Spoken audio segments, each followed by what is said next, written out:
Alright, so Frostguard things. Let's do the spec. Obviously, we always start with Freezing Blast. We go all the way down here, get the passives, get Frost Armor because it is very good.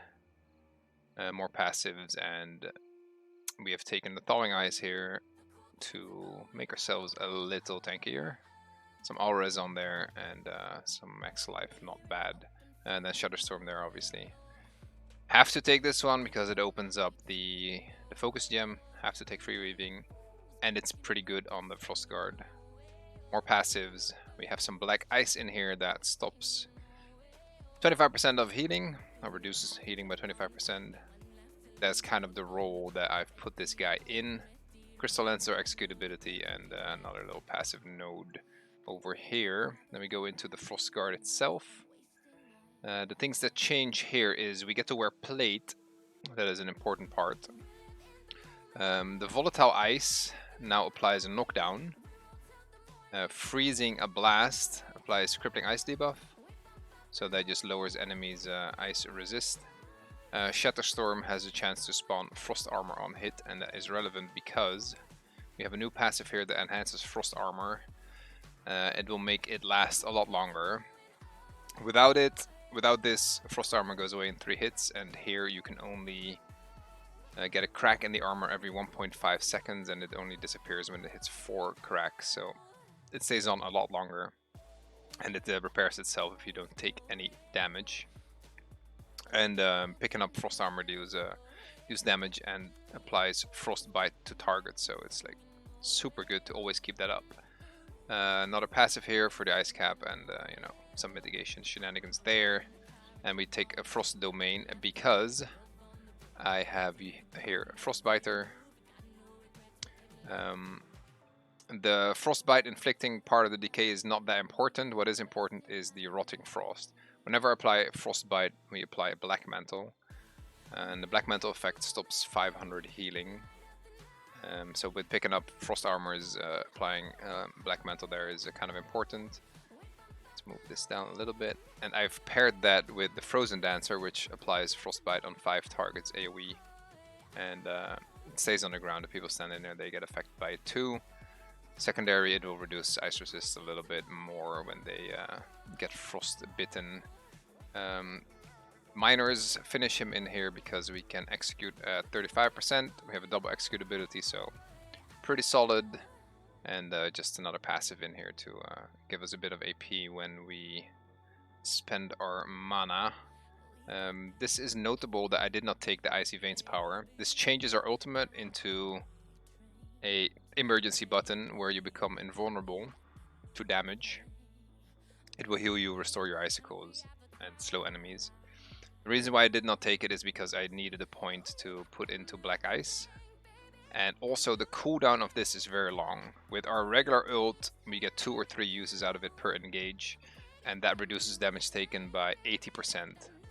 So it's not exactly the same as being invulnerable, but it still makes you very tanky and gives you CC immunity as well.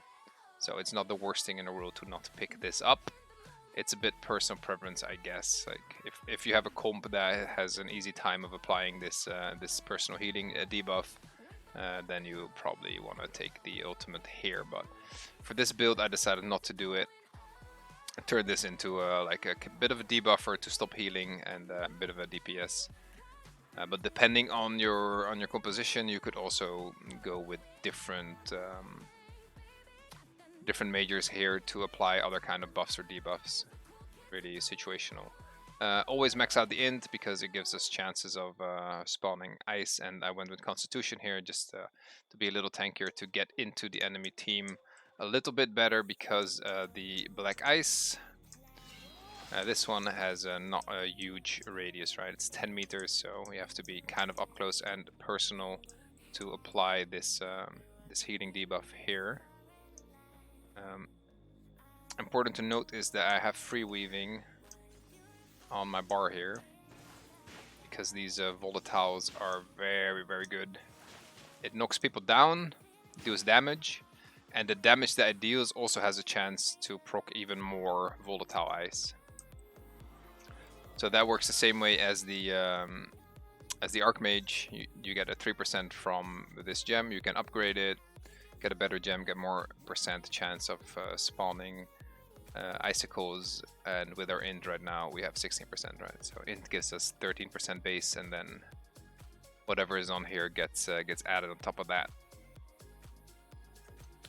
The way you play this is just kind of poking from range. You got some good AoE to lay down, but at some point you want to close the gap to apply both your Black Mantle debuff and get the Frostbite in, so that the dots are ticking and you're blocking healing with the Black Mantle and the healing modifier debuffs.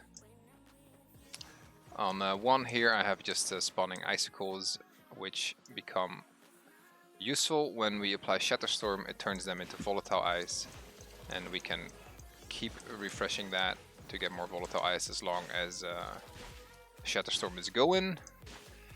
Second ability here is from the Major. It just applies Frostbite on a single target.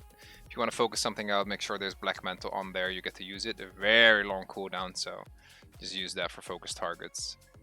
Number 3 is just our Freezing Wave, which debuffs enemies with some minus ice resist, and it does a little bit of damage. 4 here is the Execute, double cost Execute. You get to execute at 35%. And on 5 we have the Free Weaving here, which is always going to be volatile ice for this one. It will just explode after some time. On our F1 key here, we've got the AoE that makes volatile ice when we use the normal ice in there. Good to lay down some CC as well, because everything just randomly procs ice. And the beautiful thing about this one is, as you can see, it procs Frost Armor as well. And my team can pick this up as well. It's not just for me. I can pick it up, but also the team. And when it gets picked up, it deals damage and it applies Frostbite, which applies Black Mantle. So that is the whole synergy that I've made for this thing. Make yourself tanky, apply a lot of Frostbite, applying a lot of Black Mantles. And F2 here is just my Frost Armor, which you can cast when you need it, but you can also kind of rely on your AoE to spawn some of that for you. If you get lucky, we didn't get anything there, that's fine too. F3 is the Black Ice, reduces healing by 25%, and then the F4 here is the Frostbite applying AoE. And that is kind of what the Frostguard does here. So you have some good damage in here. You still have a lot of int. The damage of your spells is fine. Mostly you will just try to be annoying, lay down some good CC, because all these volatile ices knock people down, and you can spawn a lot of them during the Shatterstorm. You can just do some Free Weaving and spawn that into the enemy team, just knock them down. You have some good range on this, right? You can cast them all the way over there to just be super annoying, and at some point you go in there to apply the Black Ice, more Frostbites, maybe even chuck a Frozen Armor in there, pick that up, apply some Frostbite, just to be generally annoying. A lot of CC, a lot of healing debuffs, and reasonable damage and pretty good tankiness.